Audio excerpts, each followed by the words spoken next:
Allez, bonjour à tous, j'espère que vous allez bien. Aujourd'hui, analyse du marché, on verra Bitcoin dans un premier temps avec un réveil acheteur, on verra si on peut poser un bottom, au contraire, est-ce que c'est un piège pour aller plus bas. Je vous partagerai mon avis et mon plan, notamment sur certaines cryptos.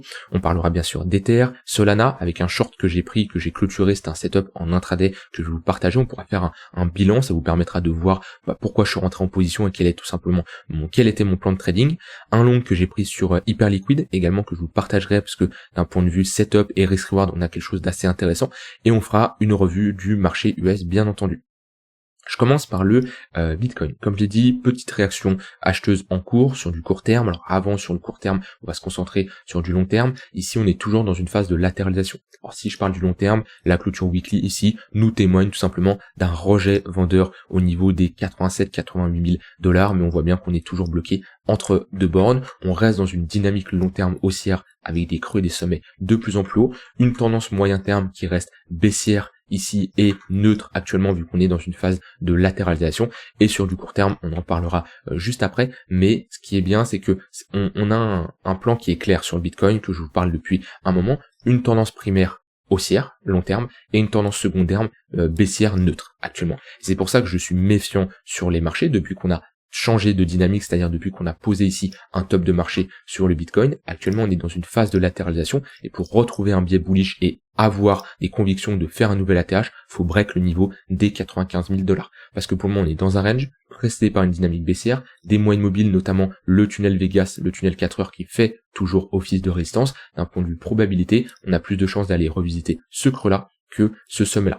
Et le plan de ces dernières semaines qui était de jouer une phase de latéralisation sur le Bitcoin, ça se passe plutôt bien, et c'était mon plan. Pourquoi? Parce que tout le monde parlait des 72 000 $, et après avoir break le niveau des 90, d'avoir quand même chuté de moins 30%, je m'attendais à une phase de consolidation avant d'aller chercher un niveau, un point d'intérêt aussi important. Je sais même pas si on va y aller, au vu de, là beaucoup de gens parlent de ce niveau-là, donc pour moi si on y va c'est pour le transpercer. Donc pour le moment on n'anticipe pas, on verra si on y va à la réaction qu'on a sur ce niveau-là. Pour le moment, on est dans une phase de consolidation sur le Bitcoin. On est revenu chercher l'extrémité basse. Ici, j'étais prudent, surtout avec la clôture de certaines positions longues où je jouais tout simplement ce rebond sur les cryptos que j'ai clôturé. Pourquoi? Parce qu'on avait ici un affaiblissement au niveau des acheteurs, des signaux de retournement.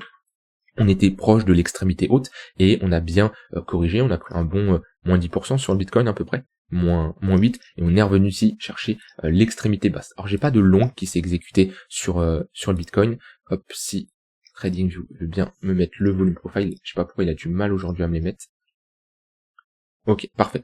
On est revenu chercher l'extrémité basse, on voit au niveau de notre value à réalo, on a une bonne réaction acheteuse sur ce niveau, mais d'un point de vue risk-reward, c'est pas spécialement intéressant. Et ça, c'est quelque chose que vous devez mesurer. C'est-à-dire que vous pouvez avoir votre plan de trading, c'est-à-dire toutes vos règles qui sont respectées, mais si vous n'avez pas un risk-reward intéressant, c'est-à-dire combien vous risquez comparé à ce que vous gagnez, ici un risk-reward de 2 pour 1, 3 pour 1, ça dépend de chacun. Ce qui va différencier votre risk-reward, c'est votre entrée en fonction de la distance de votre stop loss et votre TP. Ici, j'ai un risque de 3 pour 1, c'est-à-dire que je risque 1 pour gagner 3. Si je prends ici l'écart entre mon entrée et mon stop loss, je reporte ça 3 fois à partir de mon entrée. Et ici, on voit bien que, tac, j'ai mon TP. Hop, parfaitement. Voilà. Donc ça, c'est le fait d'avoir un risque de 3 pour 1, c'est-à-dire que si je risque 100 $, c'est pour gagner en face 300 $.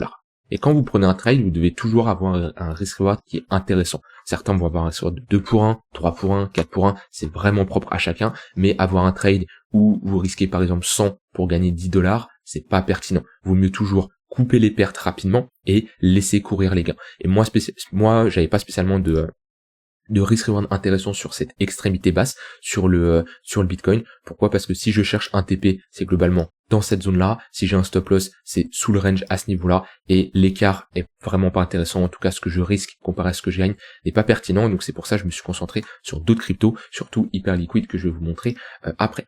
Maintenant, on a un bon rejet. Pour moi, c'est le type de rejet qui peut nous ramener à notre poke, voire à notre extrémité haute, au-dessus des 98 500 $. De toute façon, c'est du trading de range. Quand tout le monde ici est bullish, que ça crie au nouvel ATH, que ça y est, on est reparti to the moon, c'est plutôt une bonne zone pour prendre des profits, comme je l'ai fait par exemple sur un trade que je vous avais montré sur Ether, et qu'on revient chercher l'extrémité basse, qu'on revient chercher des précédents niveaux, on a posé ici des bottoms, des zones de demande où la demande l'a emporté sur l'offre. Donc on traduit ça par des niveaux de support. et ben on a plus de chances d'avoir des réactions acheteuses. Et puis surtout sur du court terme, c'est plutôt intéressant ce qu'on fait. On voit bien ici qu'on avait, après avoir perdu le tunnel 15 minutes et le tunnel 1 heure, c'est ici moi j'ai commencé à être prudent, c'est qu'on a perdu ce tunnel 15 minutes. On voit qu'on a perdu également le tunnel 1 heure, 15 minutes qui cross à la baisse. On avait au début un fort momentum avec le tunnel 3 minutes qui lidait bien la tendance sur du très très court terme. On est revenu chercher le 15 minutes, on a eu un rejet, et là on a marqué ici un bottom avec un break du tunnel 15 minutes. Donc typiquement là, le prochain target ici, tunnel 1 heure et tunnel 4 heures, ça va être un gros niveau. Honnêtement, le niveau des 86 000 $, c'est un niveau pertinent qu'il va falloir surveiller. Si on le réintègre, si on repasse au-dessus de ce niveau de résistance qui faisait avant office de support du tunnel 4 heures, on pourrait ici être sur un gros bottom avec pourquoi pas ici une plus grosse structure. Dans tous les cas, comme je dis, on revient chercher une extrémité basse, c'est pas une zone où je vais chercher des shorts, surtout avec une session US qui est plutôt encourageante, alors qu'en plus on a ici un marché US qui ne performe pas tant que ça aujourd'hui, donc on voit qu'on a une décorrélation sur les cryptos qui est plutôt pas mal. Maintenant, méfiance, comme je dis, on voit bien que on a un contexte qui est assez compliqué, que ça soit économique, que ça soit le marché US, voilà. C'est pas facile, donc maîtrisez bien votre risque en fonction des positions que vous prenez. Et ouais, c'est pas pour ça qu'il faut faire all-in, c'est pas pour ça qu'il faut cramer votre capital. Il peut y avoir des phases compliquées sur le marché. Il n'y a pas de honte des fois à dire je ne sais pas, le marché est compliqué à trader, je ne sais pas quoi faire. Pas grave, il y a des périodes qui sont plus difficiles que d'autres. Ce qui compte, c'est ne pas cramer votre capital. Vaut mieux ne pas savoir quoi faire, ne rien faire et ne pas cramer son capital que penser savoir faire, j'ai envie de dire, de la merde et cramer son capital. Il n'y a pas de mal, il n'y a pas de honte à dire le marché est compliqué actuellement, je ne le trade pas. Si c'est votre cas, il n'y a aucun mal et vaut mieux réagir comme ça que d'avoir un ego surdimensionné, de vouloir à tout prix trader et brûler votre capital. Donc ouais, en tout cas sur BTC c'est plutôt encourageant ce qu'on est en train de faire sur du court terme, le fait d'avoir break le tunnel 15 minutes. Si je mets des points pivots, on a parfaitement posé ici un bottom sur le point pivot daily, 80 450 $. Et on s'approche de la prochaine zone, point pivot weekly, 84 240 $ en confluence avec le tunnel 1 heure. Si on y va ici avec une réaction vendeuse, il peut y avoir un petit short qui peut se prendre. C'est pas spécialement pour aller plus bas, mais au moins peut-être avoir une correction, revenir chercher le tunnel 15 minutes pour poser ici un plus gros bottom. Mais là, il y a un point d'intérêt qui est assez intéressant et on va voir nos clôtures monthly qui va arriver et on aura bien sûr de nouveaux points pivots monthly. Celui-là avait fait magnifiquement office de résistance au niveau des 88 430 $. On verra en fonction des prochains points pivots monthly, on les verra demain si on peut avoir également des zones d'intérêt. Voilà, pas grand chose à dire de plus sur le Bitcoin, c'est surtout d'autres cryptos qui vont m'intéresser, on va voir ça juste après. D'un point de vue order flow, c'est assez tranquille sur l'open interest, ça fait longtemps qu'on n'avait pas eu ça, on voit qu'on n'a pas spécialement d'intérêt. Je vous rappelle, l'open interest c'est l'ouverture de position, quand vous ouvrez un long, et ben vous avez l'open interest qui augmente, quand vous ouvrez un short, vous avez également l'open interest qui augmente. Et quand il baisse, ça veut dire qu'on a des clôtures de position, longues comme short, que ça soit des clôtures manuelles, des liquidations, des stop loss qui s'enclenchent, peu importe.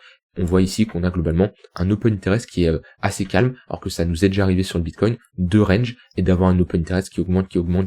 Un open interest qui augmente, ça nous indique beaucoup plus de liquidité sur le marché. On peut s'attendre à une forte volatilité automatiquement, puisque si on a des clôtures de position, c'est-à-dire une fermeture comme ça de position, suite à des liquidations, comme on a ici suite à cette baisse, c'est là où ça entraîne de la volatilité, c'est là où on peut avoir des cascades de liquidation avec des short squeeze ou des long squeeze. Voilà de ce côté-là, au niveau d'Ether, on revient chercher ici une extrémité basse qui est pareil assez intéressante sur Ether. Je peux avoir des setups qui s'enclenchent, vu qu'on est sur une extrémité basse, on est ici dans un range, on va plutôt être dans une zone pour chercher des longues. Je vais surtout attendre la clôture sur Ether pour prendre des longues. Alors moi j'ai pris un long un peu dans le même style sur Hyperliquid, parce que j'avais un risk reward qui est beaucoup plus intéressant. Ce qui m'embête sur Ether ici, c'est que j'ai pas le meilleur des risk rewards. Idéalement, j'aimerais bien avoir un TP vers les 1990 $, sauf que là, ça me met un risk reward de 1,7 pour 1. Donc ouais, j'aimerais bien avoir l'acceptation au-dessus du tunnel 15 minutes et idéalement avoir une entrée un peu plus précise au niveau du tunnel 15 minutes. Donc globalement, avoir quelque chose comme ça. Je pourrais potentiellement prendre un long avec une zone d'invalidation qui est claire. Si j'ai une clôture H4 sous ce creux-là, pour moi, je préfère partir parce que c'est parce qu'on aurait des chances d'aller beaucoup plus bas. Donc ça peut être un plan qui peut s'enclencher sur Ether avec comme TP de revisiter l'extrémité haute ici, Node Value Area High. Typiquement, faut vraiment avoir une vision totalement différente de ce que voit la majorité des gens sur les marchés. Ici, on est sur un niveau de support. Alors c'est un niveau qui peut faire paniquer du monde, hein. C'est-à-dire que quand on voit que là, on a pris en quelques jours un moins 15%. Voilà, moi j'avais pris un trade, hein, je vous l'avais montré sur Ether, j'avais pris un trade à ce niveau-là, je l'ai clôturé à ce niveau-là. Le but c'est pas de se prendre des moins 15% sur des positions comme ça swing. Je cherche toujours des longs sur des niveaux de support lorsqu'on a des réactions acheteuses. Là je suis sur un niveau de support, vu que je suis au niveau d'un précédent creux, on a une très bonne réaction acheteuse. J'ai une réaction acheteuse qui est en cours. Si j'ai un pullback qui me permet d'avoir une entrée un peu plus précise, je rentrerai en position, comme je l'ai dit, avec une target à ce niveau-là. Faites ce que l'inverse des gens font. En général, la plupart des gens sont bearish sur support, ils anticipent la cassure et ils parlent de target beaucoup plus basse. Cherchez toujours à être bullish sur support et bearish sur résistance lorsque la majorité des gens font l'inverse. Mais un long ici avec un rebond sur Ether qui peut être intéressant, si on rebondit à l'intérieur de ce range là, ça serait globalement le niveau, le chiffre rond là des $2000 en confluence avec ce tunnel 4 heures, et ouais, ça serait globalement notre extrémité haute qui serait une bonne zone pour chercher des TP. Moi c'est surtout sur Hyperliquid que j'ai pris un trade. Je l'ai pris tout à l'heure, c'est déjà parti assez vite, j'ai pas besoin d'attendre de pullback. Pourquoi? Parce que j'ai un risk reward qui est beaucoup plus intéressant. Vous voyez, sur Hyperliquid, globalement la zone qui m'intéresse c'est les 15,5 $. J'ai un risk reward de 3 pour 1. Vous voyez, si je compare la charte avec Ethereum, on peut regarder ça, hein. Hop, tac, je vais faire ça, hop, et je fais ça, style bougie. On voit globalement que on est sur une charte qui est assez similaire, c'est-à-dire une première impulsion baissière à ce niveau-là, une phase de latéralisation où là on pose un bottom, un rejet à ce niveau-là, dans le tunnel 4 heures, que ce soit sur Hyperliquid et sur Ether, une baisse, et on revient chercher ce précédent niveau de support. La différence, c'est que sur Hyperliquid, j'ai un risk reward qui est beaucoup plus intéressant en revenant chercher le tunnel 4 heures. Vous voyez ici, j'ai du 3,2 pour 1, alors que sur Ether, je suis simplement sur du 2 pour 1. C'est pour ça que je peux être un peu plus agressif sur Hyperliquid, parce que d'un point de vue probabilité, on va être sur quelque chose qui va être similaire entre les deux, de revenir chercher cette extrémité haute, hein, parce que si l'ensemble des cryptos pump, il y a de grandes chances que l'ensemble des cryptos suivent et qu'on revient chercher ce niveau-là, hein, qui reste similaire, hein. On voit que là, globalement, on a une épaule, tête-épaule inversée. Là, c'est une structure de M-top avec ici une épaule, tête-épaule également inversée. On voit qu'il y a un intérêt similaire qui est globalement ici, même si bien sûr on n'est pas sur une similitude à 100%, on voit que la charte se ressemble. Donc on va dire d'un point de vue probabilité de revenir chercher cette zone-là, on va être sur quelque chose de similaire. Je parle pas spécialement de pourcentage précis, mais admettons que c'est 30-40%, on va être quelque chose de similaire entre les deux. Par contre là, j'ai un risk reward qui est beaucoup plus intéressant. C'est ce que je vous disais, le risk reward joue un rôle important dans votre prise de décision en trading, et quand j'ai vu qu'on commençait à passer au-dessus du tunnel 15 minutes, qu'on avait ici un break en 1 heure au-dessus de ce précédent sommet, je suis rentré assez agressif, c'est vrai, sur Hyperliquid, mais comme je dis, j'ai un risk reward qui est intéressant, j'ai mon risque qui est bien maîtrisé, j'ai une zone d'invalidation qui est claire et qui est parfaite sur Hype, c'est-à-dire une clôture H4 sous le niveau des 12 $, je sors de ma position puisque j'invaliderai à partir du moment où je joue le bad range ici. Je joue tout simplement un bottom sur ce précédent creux. Et si on le break, automatiquement mon scénario s'invalide. Je vous rappelle, votre stop loss, c'est pas pour faire joli, c'est pas pour avoir un risk reward hyper important. Votre stop loss, c'est votre invalidation. Quand vous prenez un trade, c'est que vous avez une hypothèse, c'est que vous avez un scénario en tête, d'accord? Et votre stop loss invalide votre scénario. Il n'est pas là pour faire joli. Et j'en vois beaucoup qui ont du mal à placer leur stop loss, qu'ils placent un peu n'importe où, juste parce que les gens disent qu'il faut des stop loss, ça se permet de faire joli et j'en passe. Non. C'est pas comme ça que ça s'utilise un stop loss. Votre stop loss, comme je l'ai dit, il invalide votre scénario, il invalide votre trade. Si vous tradez une tendance baissière, votre stop loss, il va invalider tout simplement votre tendance. Ça veut dire que si vous tradez une tendance baissière, à quel moment vous sortez? Lorsque on n'est plus en tendance baissière. Admettons, vous mettez un stop loss qui est ici. Si on fait ça, on est toujours dans une tendance baissière, pourtant vous avez pris votre stop loss. Ici, vous n'avez pas une bonne invalidation. Pareil, si vous tradez un range, à partir de pourquoi votre setup, votre scénario est invalidé, et ben si on sort de ce range-là. Alors bien sûr, il peut y avoir des fausses cassures, etc. Ça, je suis totalement d'accord avec vous. Mais globalement, si on break, là, votre stop loss s'active et là, vous invalidez. Et ça, c'est un stop loss professionnel. Si vous avez un stop qui est là et qu'on fait ça, et on réintègre, enfin c'est même pas on réintègre vu qu'on n'a pas break le range, ça c'est pas un bon stop loss. Donc concentrez-vous vraiment sur vos stop loss. Vos stop loss sont plus importants que vos TP. Globalement, concentrez-vous sur vos entrées et vos stop loss et vous aurez de meilleurs résultats que d'avoir des TP. Il y en a qui cherchent à avoir un TP hyper précis. Non, le trade management, vos entrées, vos stop loss, votre gestion de risque sont bien plus importants que d'avoir un TP qui est pixel comme certains cherchent à le chercher. Donc voilà, c'est un plan sur hyper liquide qui reste globalement dans une tendance moyen terme baissière, mais ici dans une phase de latéralisation, et comme je l'ai dit, sur une extrémité basse, on cherche globalement des longues. Voilà, de mon côté, je voulais vous partager un short que j'ai pris sur Solana aujourd'hui. C'est tout simplement un setup 100% mécanique que j'ai backtesté pendant énormément de temps. Ce setup, à l'élaborer, il m'a pris énormément de temps. Mon but, c'est tout simplement d'avoir un setup type reversal où je me positionne sur des extrémités suite à des réactions acheteuses et vendeuses. Je l'ai backtesté sur 5 cryptos depuis 2020 sur l'intraday. Donc vous imaginez le nombre de data que ça me fait sur Excel. J'ai plus de 170 trades depuis 2020-2021 sur BTC, Ether. De toute façon, les altcoins sont là. BTC, Ether, XRP, Sol et BNB. Donc j'ai tout passé en revue. Ça fait un moment que ce setup est sorti. Je l'ai d'ailleurs partagé ici à l'intérieur du programme Devenir Trader. C'est-à-dire que s'il y a des gens qui veulent même l'automatiser, s'il y a des gens qui veulent l'utiliser, il est à l'intérieur. Je vous explique toutes mes conditions, comment je gère mon risque, comment je rentre en position, à quel moment je me mets BE, etc. Et voilà, j'ai pris un short sur Solana, on est revenu chercher le previous daily high, j'ai eu une bonne réaction vendeuse, je suis rentré à ce niveau-là, et globalement, TP partiel 50% au niveau des $123, SL ABE, ici, donc j'ai pris 50% TP à ce niveau-là, et j'ai pris les 50% restants ABE ici, donc ce qui me fait un trade à moitié gagnant, et enfin une partie du trade gagnant, une partie du trade ABE, donc 50% de mon TP qui s'est enclenché. Donc voilà, c'est un setup, comme je dis, j'ai mis énormément de temps à l'élaborer, je l'ai testé, j'ai fait des modifications, et automatiquement ce qu'il faut savoir c'est que je teste de 2020 à c'était 2024, ça fait un moment que je l'avais testé, ça me donne des stats. À partir du moment où je modifie une condition dans le setup, je suis obligé de tout retester. Parce que c'est plus du tout le même setup. Une seule chose. Vraiment une seule chose, un seul détail, je reteste tout. Et j'ai fait des fichiers Excel, j'en ai fait, j'ai passé énormément de temps. Ça me donne un très très bon setup qui est rentable sur plus de 170 trades. Donc quand vous avez comme ça des stats sur plus de 170 trades, ça vous donne une meilleure confiance dans votre setup. Ça vous donne bien sûr de meilleures convictions. C'est-à-dire au moment où votre setup s'enclenche, vous n'avez pas le doute. Vous savez que c'est un setup qui marche. Alors bien sûr, il peut y avoir des pertes, bien sûr, il y a des phases de drawdown, et il n'y a pas de mal là-dessus. Dans le setup, sur 170 trades, j'ai des phases, des fois où je perds 4-5 trades d'affilée. Et il n'y a pas de souci. Par contre, il y a des trades, je prends des risques de 5, 6, 7 pour 1. Je crois que j'ai même un trade à un risque de 11 pour 1. Voilà, c'est comme ça. Ce qui compte, c'est sur un grand nombre d'échantillons, voir ce que ça donne au niveau win rate, au niveau risk reward et au niveau gain, bien entendu.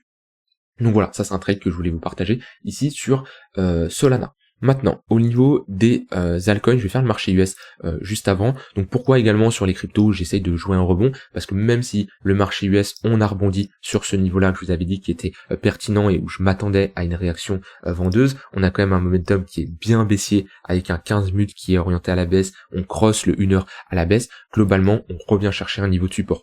Pourquoi? Parce qu'on revient chercher ici ce niveau-là. On a eu une phase d'accumulation, on a break et on a une bonne réaction acheteuse. Donc c'est une zone où la demande a été supérieure à l'offre. À partir du moment où on revient chercher ce niveau de support, on peut partir du même principe que si il a réagi ici, on peut s'attendre à une réaction acheteuse à ce niveau-là. On est, comme je l'ai dit, sur ce précédent V-bottom. Les V-bottom sont souvent amenés à être testés, soit pour transformer ça en W, soit pour avoir une continuation baissière, mais en tout cas sur un niveau de support, je vais plutôt chercher des longues. Même si on a un marché US qui est baissier, je préfère clairement chercher des longues sur les cryptos actuellement, et vu qu'on est dans un range comme je vous l'ai montré, on peut bien sûr chercher des shorts sur l'extrémité haute, mais sur une extrémité basse comme ça, soit on fait rien parce qu'on n'a pas de conviction, on n'a pas de setup qui s'enclenche, c'est une possibilité, soit on cherche des longues, et comme je l'ai dit, au vu ici du S&P, ce qui nous fait, même s'il reste dans une tendance moyen terme qui reste baissière, on peut très bien faire quelque chose comme ça. On peut faire comme ça et je prendrai mon stop loss si j'ai des SL qui s'enclenchent sur par exemple Hyperliquid, le trade que je vous ai montré, ou Ether également si je prends ce trade là, pas de souci. Mais pour le moment, j'ai plus de conviction d'avoir un petit rebond. Je dis pas de repartir to the moon, mais peut-être d'avoir quelque chose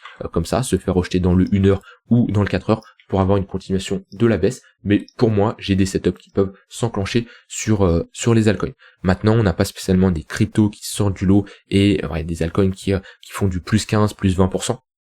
On voit que la volatilité s'est quand même réduite surtout sur les altcoins, et c'est là où les investisseurs n'ont pas grand chose à faire à part tracer leur zone, patienter, avoir globalement des convictions dans là où ils sont investis et être patient. Si vous êtes un investisseur et que vous n'êtes pas patient, ça va être compliqué. Par contre, c'est là l'avantage des traders, c'est que peu importe le marché où il est, peu importe à quel moment et comment le marché évolue, il peut y avoir des setups qui s'exécutent.